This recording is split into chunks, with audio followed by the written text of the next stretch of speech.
News, play breakdowns, power rankings, storylines you never hear talked about anywhere else. It's all straight shots here, fired by straight shooters. S and Gun. This is the Objective Basketball Podcast. Ladies and gentlemen, what is up? Welcome. Happy Tuesday to the people listening at home to the Objective Basketball Podcast. As here, Lauren joining me as always. And we have a guest, ladies and gentlemen.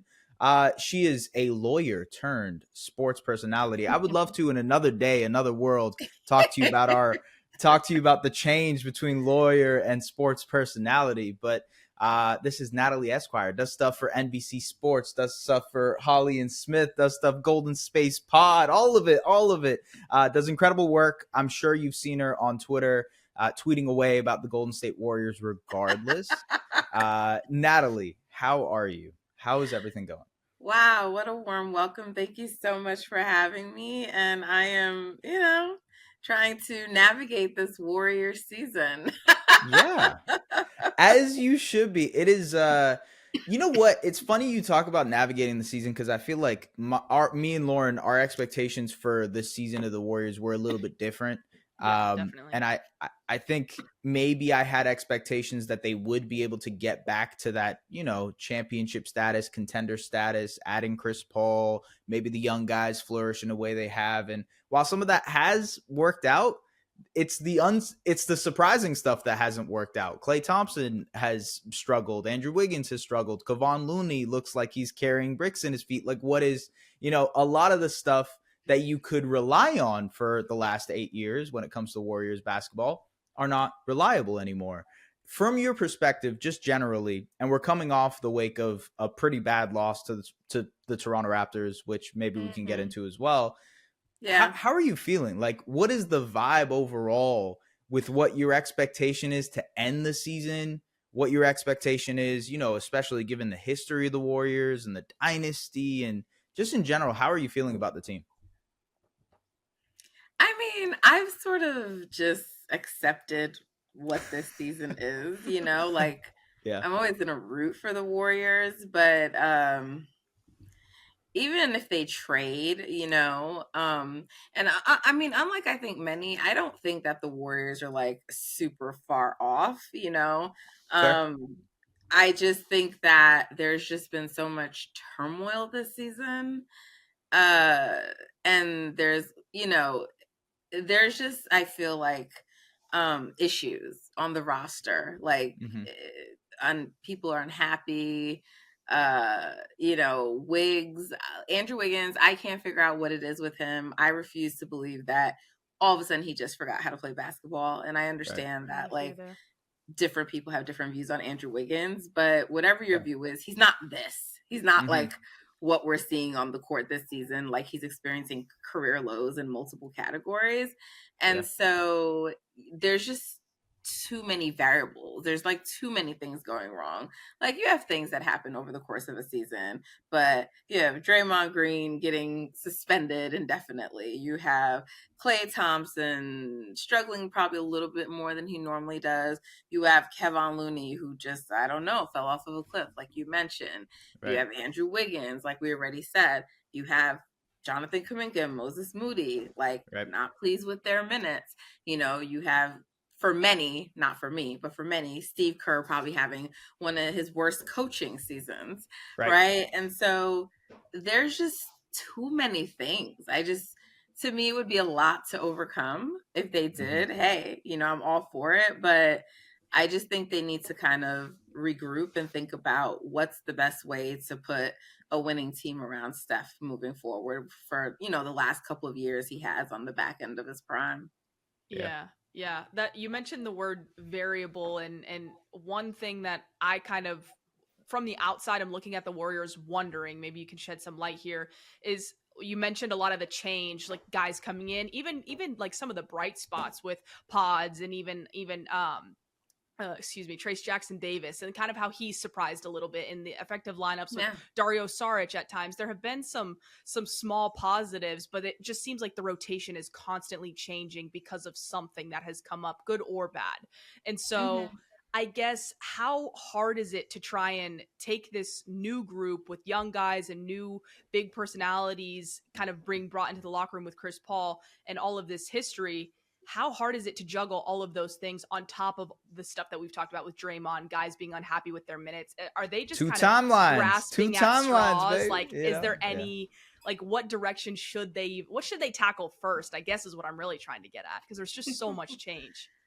Yeah, I mean, well, I'm sure we all have different answers, right? So what that should be. Maybe. I think you come off of Chris Paul, personally. I think you got to save Steve Kerr from himself a little bit, though, including someone who I'm sure you guys are familiar with, Iman Adden, I'm sure will disagree with me about Chris Paul, but the Chris Paul experiment doesn't work. I don't care what the numbers say. This is not a me being the numbers do. You know what? Yeah, I don't care. Yeah. I'm not an anti-analytics person. Let me just make that clear. I'm not. But I don't give a damn about the numbers. I like this. I like this because I like that a lot. It doesn't work. I totally get that. And so it's like one of those things, like, I feel like analytics and your eye test have to align. And when they don't, then, like, he's Chris Paul. So the way that I feel about it is like, Chris Paul's going to be a positive in every lineup he plays in because he's Chris Paul. But also the defense is really bad. Like, it's atrocious. And also, like, there's, you have to have Steph guard up to play next to him. And I don't love those lineups and the way that they run when he's in it. Like, depending on who's on the court with him, sometimes he turns Jonathan Kuminga into a spot up shooter. Maybe not intentionally, but that's what happens as a result, because him and Dario have like their little connection. So, it's like you could look at Dario's numbers and say, wow, they look great this year. And then also, like, if you play him at the 5, he's abysmal. Like, it's small, like, right? Yeah. Yeah. So it's like everything he gives you on offense, he gives it right back on defense, right? So it's like, it's one of those things. Like, I'm sure the numbers are good, and yet when I watch it, it isn't good. Right. So I think that's how most Warriors fans feel. And really, it's an expiring contract. Get what you can for it. So, and the reason I really think they should come off of Chris Paul, because I think it's their path to potentially getting a Siakam or a free agent. The Warriors don't have cap space. They're not going to be able to do anything in the summer. Right. And I think Andrew Wiggins, the value of his contract's too low to really like net them anything, right? So you put Chris Paul in a salary filler with a young piece that a team may want, and you can get something. And if you're going to take a shot on a rental, I don't think you really want to give up like a real asset, like, because you don't know. What if Andrew Wiggins rebounds? I haven't given up on Wiggs, but like, you just don't know. So I think they have to like come off of Chris Paul. I think they have to trade Moses Moody. I think there's no path to Moses Moody staying with the Warriors. Like, I don't think he's been pleased with. He played well last night, Nat. Just saying. I'm just saying. Look, he played well. 21 points. Yeah. This isn't a me not liking Moses thing. This no, I know. Of this course, is a Steve Kerr thing. You have to ask him what his issue is with Moses Moody.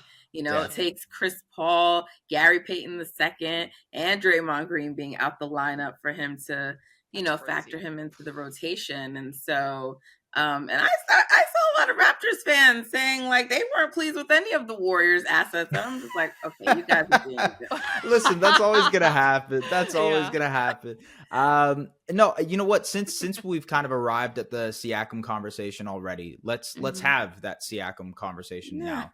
And I think it does start with the idea that Pascal would, given the reports, given the indication that he's not a guy who is going to be signing on the dotted line tomorrow to extend. Now, to be fair, a place like Golden State, a place like the Bay Area with Steph Curry, it gives you certain advantages to re-sign a player like that because 1, you're staying competitive.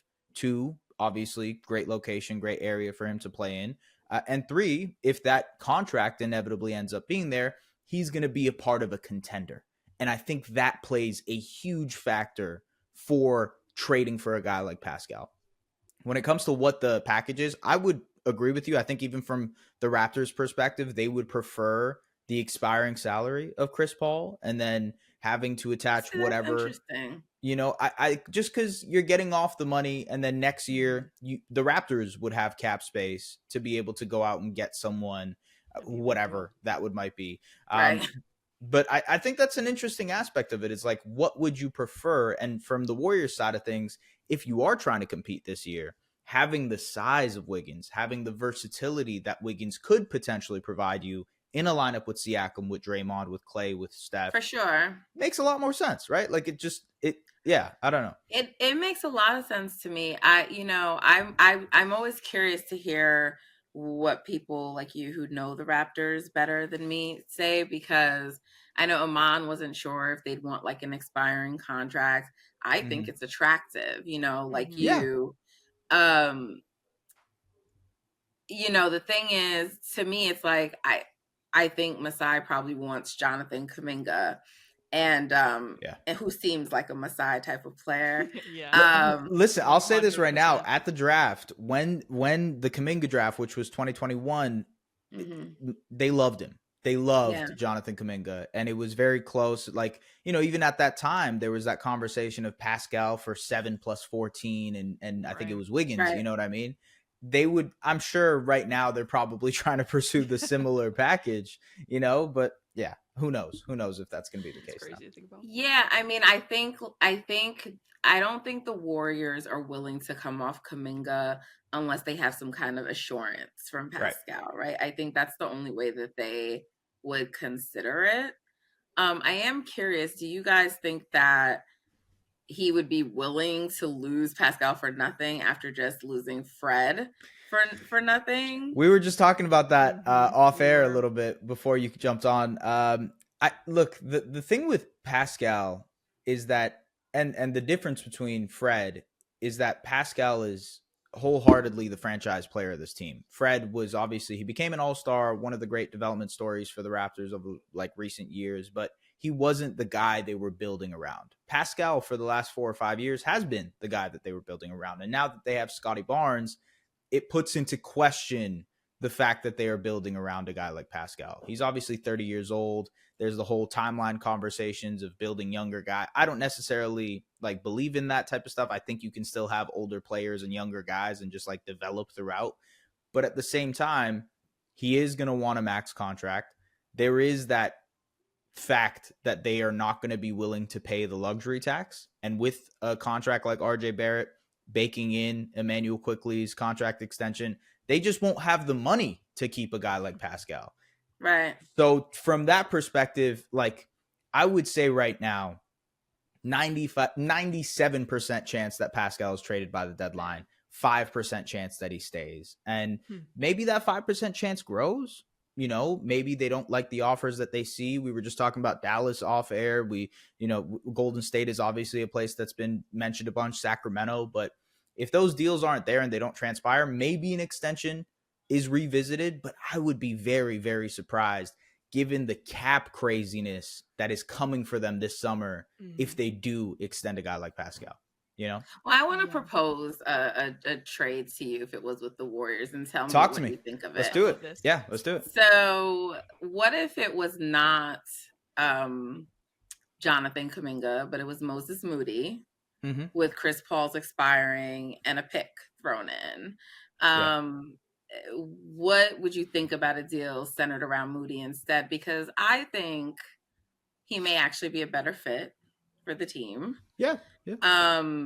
And also, like, I mean, I'm sort of on it's better to get something than nothing, but I don't think Moody, I feel like if you've actually been paying attention to Moses Moody, I mean, Zach Lowe is writing about Moses Moody. He really is a player with a lot of potential who I don't think has been giving a fair chance in Golden State. And I feel like, you guys have a history of taking, our players and making them look great later. No, but shout out to Boucher. Shout out to Chris Boucher, who by the way did not miss a shot yesterday against the Warriors. Yeah, exactly. Exactly. So, yeah, no. But I mean, to me, I actually think that's a really reasonable offer for a rental, if you will, because they don't know what's going to happen. You're getting a young piece. You don't have to worry about Chris Paul's contract, and you get a pick. I'm sure of course, Masai would love that a lot more if it was like Kuminga instead. But what do you think about a deal like that? And would you like that over the other options out there? Right now, it seems like the Kings are off the table. I don't know what Dallas is offering. I don't know if you like what Indy's offering. So what do you think about that? So it's funny because like in the back of my head, I know what some of these offers are. And so you're asking a good person, but I'm also trying to like not be as forthcoming with like the exact offers, because I don't want to give out the information as well. It's a little bit of a tricky situation. Understandable, yeah. But at the same time, I think if you're looking at it, by the way, I completely agree with you that Moses Moody is a good player. And if I had to look at like, Kuminga has been good. He's shown flashes here and there, but Moody makes so much more sense for the Warriors rotation. And it never kind of added up to me why he was getting the short end of the stick in that rotation. A guy who can potentially, he hasn't shot the ball well this season, but like potentially can space the floor. You talked about the defensive issues earlier. He solves a lot of their defensive issues at the point of attack, perimeter defense. Like Moody does save. And I can't remember who they were playing, but there was a game in which he just absolutely demolished the team to start the fourth quarter, and Steve Kerr pulled him out, benched him for the rest of the game for Wiggins. And you're like, what is Dallas? Maybe was that Dallas? I can't remember, but yeah, it was when Steve Kerr then said, he did. He said my bad the next day. Right. Yeah, and that blew my mind because it's like you can't be that rigid in your coaching perspective to not see what's happening right in the game. And that's a whole nother conversation on Steve Kerr and everything that happens Steve Kerr related. To the point of the trades, I think Indiana has had multiple offers in place for Pascal. Those offers would be better than the Moody plus Chris Paul plus pick. Atlanta has had multiple different offers in place that would be better than the Moody plus Chris Paul plus pick. But at the same time, Pascal has not been really forthcoming when it comes to indicating his willingness to stay and extend in those places. And that's why a trade hasn't happened, ladies and gentlemen. That's why we haven't had a Pascal Siakam trade. It's been an ongoing rumor for the last 12 months. And I think that kind of shows you that maybe those offers are only on the table if he is willing to extend, if he gives an indication he's willing to extend. And so if we're talking about this from a different perspective, which is he is not willing to extend, he is not willing to do this, then it comes to the conversation of Dallas. Then it comes to the conversation of Golden State and the Moody situation and, other situations with Sacramento and whatnot. Then it gets a little bit trickier. By the way, to your point about Fred earlier and last month, the report was Terrence Mann and salary and like a very, very late protected first round pick. I tend to agree with you that you might as well get something instead of nothing. And from that perspective, if you do feel as though Pascal is going to walk this summer, which I would be surprised, to be honest with you, if you do feel that there is that indication, then you got to get something. And Moody might as well be that something. Yeah, I mean, I don't really see them having, aside from putting up Kuminga, which I feel they're not going to do for a risk, Like I feel like they're not even playing Moody anyway. So I feel like they'd part with him for a risk. I don't think that they would Kuminga, but I mean, you guys don't want Andrew Wiggins. So it's like, what else are you going to give up? So I'd be curious to see what happens with Pascal. I mean, to probably Toronto's advantage. The Warriors are a little desperate to make some change. Sure. But yeah. as of right now, at least the reports, you know how it is with trades, right? There's a lot of posturing, and then all of a sudden the deal Leverage happens. plays. Yeah. So who knows if they're really unwilling to come off of Jonathan Kuminga. But at least right now, that seems to be their position. Can I ask you a question? So let's say, sorry, Lauren, we can jump into the other talks afterwards. But yeah, for sure. In general, if it wasn't Pascal, right? If it wasn't Siakam, are there any other players out there that you think you would like the Warriors to target or go after that might actually make a difference in this season? Because the reason Pascal is mentioned is because, you know, he might be able to actually change the, you know, swing the pendulum, if you will, for this team. Are there any other players out there? Yeah, that's interesting. Well, I mean, I think there's like the pipe dream that every Warriors fan has, which is Lauri Markkanen, right? Right. I don't think he's really becoming available. And if he is, I think every team is like in the right throwing their hat in for him. So I don't know. If he becomes available, then sure. But you know, I think it's funny, I just talked about this on my podcast last night, but I think you know, Jared Allen potentially. That's been a Lauren has mentioned Jared Allen to Golden State so many times. I can't Capella too. Yeah. Yeah, I mean, look, I think ideally the Warriors want, and I think they need, a second scorer, right? Who's consistent, who can create their own shot. And obviously someone like Pascal is ideal because he can defend, you know?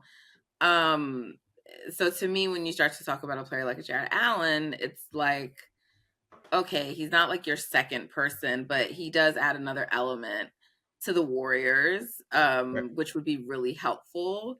Can't play how he played in the postseason. But, you know, so a player like him, you know, look, their name has been in conversations with Zach LaVine.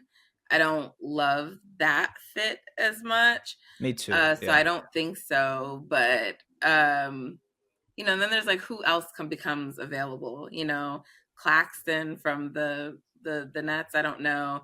I think it's like, which teams are going to be having, you know, fire sales sort of as the deadline nears potentially. But I feel like there's not that many number two options out there. There's Pascal, Zach LaVine, and maybe, you know, Lauri. I haven't heard any, like, I wouldn't look at DeJounte Murray as like a number two. So I don't know. But like, I think of everyone that I'm thinking, Jared Allen's maybe the only other one that I think I would sort of like, who I feel like, okay, he could come in and it would make a difference. Because if not, then you're just kind of adding pieces on the margins, or you're just getting another player who can contribute to your scoring, which is not necessarily a bad thing. And you'd have length, and he would obviously give you some rim protection and stuff like that. But the Warriors, I think, need someone who can do both, right? Like, not like a either or, and someone who can get it on their own, because you're going to still have to set him up, you know? And right now, even though, you know, Clay is struggling, Andrew Wiggins is struggling, the Warriors can still generate offense. You know, that's the thing. It's their defense that's really the bigger issue. They can generate offense.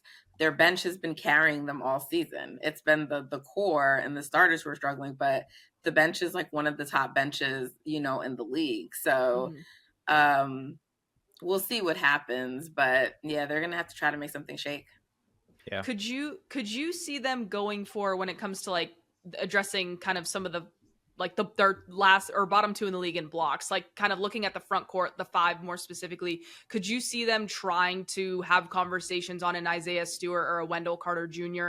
Or do you think that that's maybe slightly too young for them and not quite the right fit or even the right mold for them? Or could you see them trying to swindle something there, kind of exposing and maximizing on those situations that have maybe gone not the right direction for Detroit and Orlando? You know, it's an interesting question, because I say that because I think there's also questions around whether Steve Kerr is going to be the coach of this team in the summer. Yeah. Come the summer rather. So you wonder like if some of those guys are Steve Kerr players, but then it's also like, does it matter if they're a Steve Kerr player right now? I don't know. So it's also, I feel like at this point look, if he's going to be the person going forward, then I think you do have to get Steve Kerr players. And I wonder if that's a decision the Warriors have made. I can't tell you, because you've now had a bunch of rotation, a bunch of young picks who have not seemed to go well under Steve Kerr, right? And so you don't want to make a trade for a player that's not a Steve Kerr guy. Right. And then I can't imagine them making a trade and he's not going to play the player, but I think they want something a little bit more meaningful, so it's not even that I don't think those guys could help. I just think they need something a little bit more. And, they've always, the Warriors are fine playing small, generally speaking. They've kind of just always not tried to get bigs. I agree with you about their front court depth, though. So I think they are coming to the realization, at least from some of the things I'm hearing, that what they've always done is probably not working anymore. Right. And so, but I don't know that you're going to fix that really in the middle of the season. I think some of this is like, you try to get a player now, and then you're going to have to address a lot more in the off season. Fair. So it's interesting you say address stuff in the off season, because now you're bringing Dreymond back, right? And Dreymond had his return, obviously had the podcast reacting, talking about him returning back. There's clips all over online if you want to go and look at him regardless. I think one of the more interesting aspects of that is if you do acquire a guy like Pascal, maybe you're looking at that as the Draymond replacement. And this idea has been brought to me recently of like, oh, maybe in the summer, now you have Pascal in the fold, you can move Draymond to another team, start anew, start fresh, whatever that might be. Is that something that interests you, or do you feel like Draymond is too ingrained into the Steph, Clay, Dre? Obviously, 4 championships, 8 years, you can't take that away, but how do you feel about that? I think you can't take anything away, but I think there's multiple ways to answer that question, and it depends on who you're asking, I suppose. But probably in theory, the best thing to do would be to keep Pascal and Draymond together. And I think they can play together. I just don't know, like, do you really want a player as volatile as Draymond still on the team? Right. And again, this sort of brings you back to like, if Kerr is going to be the coach, right? Because in the system the Warriors play, in Kerr's system, Draymond is very vital. And I don't think that Pascal can do all the things that Draymond does. So even though he's a very good defender, right, I think they would have to reimagine the way they play. I think they would have to change things about the way they play. And you might have to get some other players, because you're not going to get one who sort of does what Draymond does. And if you take him away, like, who's going to quarterback your defense, right? Like, we know when Draymond's on the court, Andrew Wiggins, Jonathan Kuminga, everybody looks like a much better defender when Draymond's on the court. Yeah. I don't think of Pascal as that guy who's going to come in and do that. So you have to play differently, and that would require Steve Kerr to. I was going to say you have to be coached differently also at that exactly point too. Right. And yeah. I don't think that he's going to do that, or that he's the coach for that. Now, if they're not keeping Steve Kerr, then that matters less, and it's a new coach who's coming in with a new vision for how they're going to defend, what players the coach wants, and so forth. So I think the Warriors would come off of Draymond. I've always thought that. I think it's a marriage of necessity.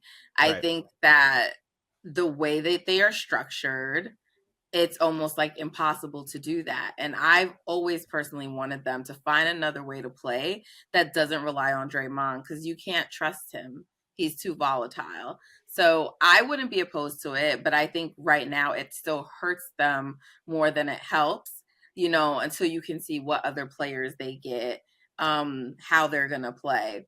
I think they really want to, if you get a Pascal, I feel like someone else is going to be moved. You think you just assume that they're probably going to try to get like a friendlier contract with Clay. I don't actually think that's hard, because I don't know what Clay's market's going to be, but I don't think it's going to be, anything. So I feel like they would just be negotiating against themselves personally. So, but they traded Jordan for a reason. It wasn't just because of, him and Draymond. Like, they did not want to pay that money.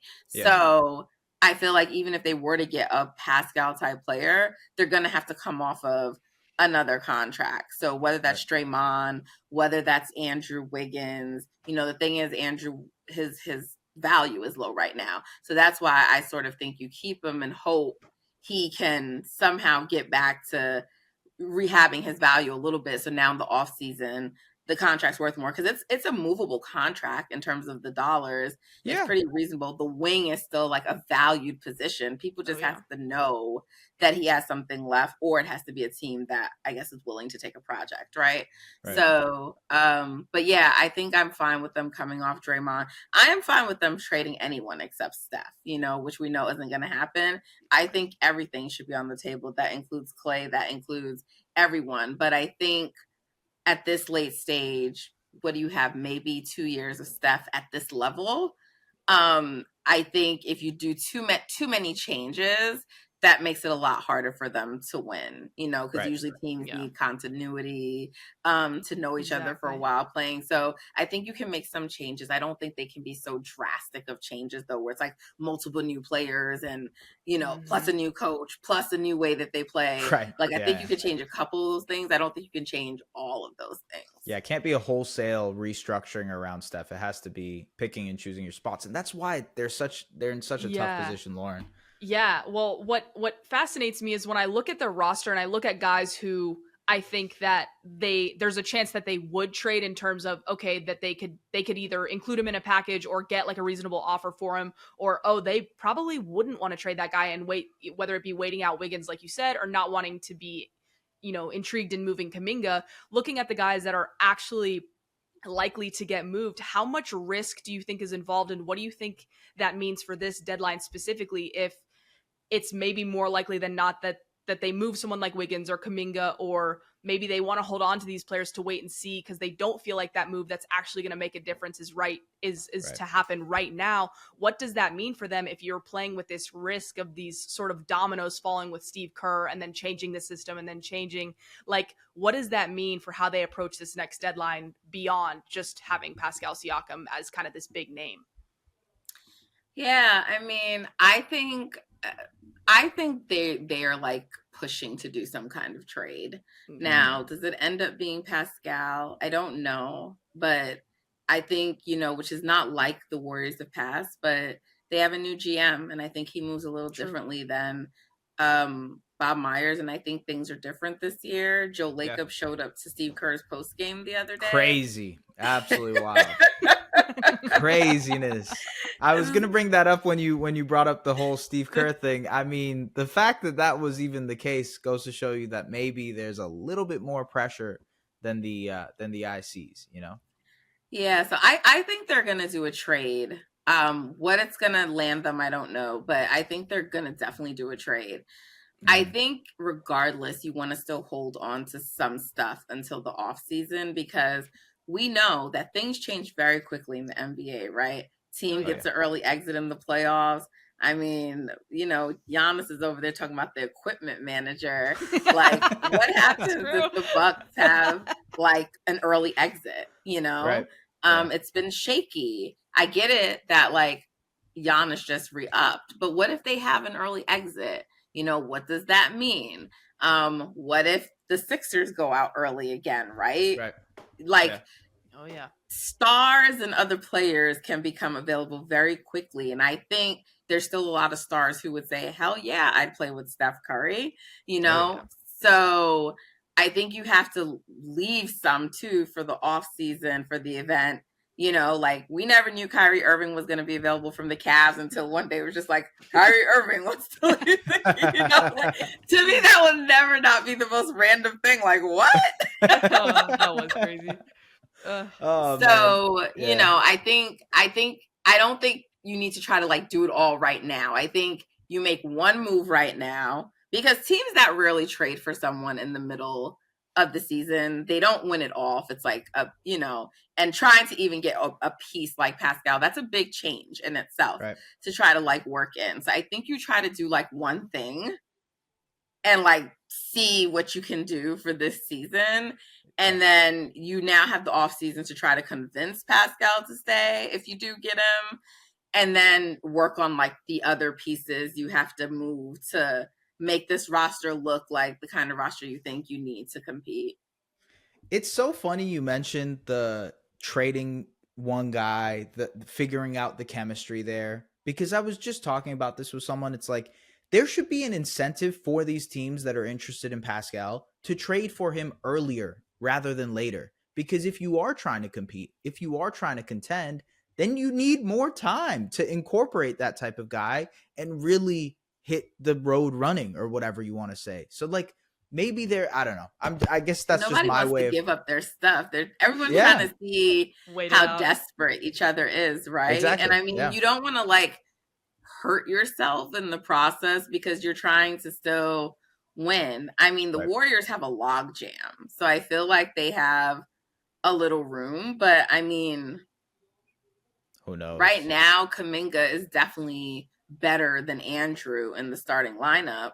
But if you do get a Pascal, you can't play him and Jonathan next to each other. Right. So Andrew would have to go back into the starting lineup, assuming he's still there. Yeah. So, you know, but I just look, that line could change, but I don't think right now, unless like there's a little, you know, assurance behind the scenes that Pascal is like, yeah, I'd resign. I just don't think they're going to do it. I think they would do it if they had that assurance. Yeah. And maybe, who knows, you know, we're still a month away from the deadline. Like maybe that assurance comes at some point. And I've mentioned this to Lauren before, but I really do think if there is a team that could get that assurance, it's the Golden State Warriors. Just because Steph Curry, Bay Area, max extension, come play here. What about Philly? Is that possible, him reuniting with Nurse in Philly? Look, from what I know, they did not have the best of relationships. So I would be surprised. Maybe that's water under the bridge. Maybe that has, you know, kind of boiled over, you know, maybe it's changed, right? But I would be pretty surprised there. Obviously, there's the Joel Embiid connection, them being from the same country, whatnot. Like, there is that connection there. But I would be pretty surprised if it was Philly. I think the teams that Golden State would be competing with would be Atlanta, Indiana, and maybe Sacramento if things change on that front. Maybe Dallas. Who knows, Lauren? I don't know. I'm just throwing it out there. Maybe they get frisky and get involved in this too. It really just depends on the value. And yeah. Do you think he's the kind of player where it's like money above all else, or is he taking into account like where he's playing for the next few years and opportunity to win? I don't know. I mean, like, I don't want to like downplay a city, but like I don't know if like Indiana's like a great free agent destination, although playing with Halliburton is definitely attractive. I just don't know if it's like, okay, do you want to be in Indiana? You know, I'm not sure. I mean, I think the main things that would appeal to him, one, are a desire for him to play there. And obviously, I think money does play a factor because this would be the last massive contract that he signs, right? This obviously, get your bag, do your thinking, all good, right? That's probably prioritized really high. But after that, I think it's winning. Like, he is so hungry to win and compete for another championship that I think that would be prioritized over whatever destination that is. Who helps him the most in that category? And honestly, I do think the answer comes back to Golden State, because it's like, who gives you a better chance of competing for an NBA championship, you know, out of the suitors other than Steph Curry? And so maybe there's a willingness there to be like, okay, I will sign an extension. And, maybe we'll do it in the offseason or whatnot. There's like a handshake agreement, but who knows? Last question, because I know you yeah. have a hard stop, but like, no, go for it. Go for it. The teams that have cap space, do you think they're going to give him the full, like, is he commanding that market? Depends. It depends. I mean, if you look at the teams that have cap space, right? It's like the Magic have cap space. The Pistons have cap space. The Spurs have cap space, right? Like these teams, do they want to go out and get a Pascal Siakam? I don't necessarily think he fits what they're trying to do. I also don't think Pascal would be interested in playing for those type of teams. So I think it's like, I will want to sign or extend in a contract in Toronto, or I want to go somewhere where I can extend and sign, where I can compete for a championship. It's a tough place, a tough position to be in for Pascal, if you think about it, where it's like, I do demand and I can kind of predict my own future, but at the same time, I'm sort of limited to where I can go and who is willing to sign me and who is willing to extend me to that point.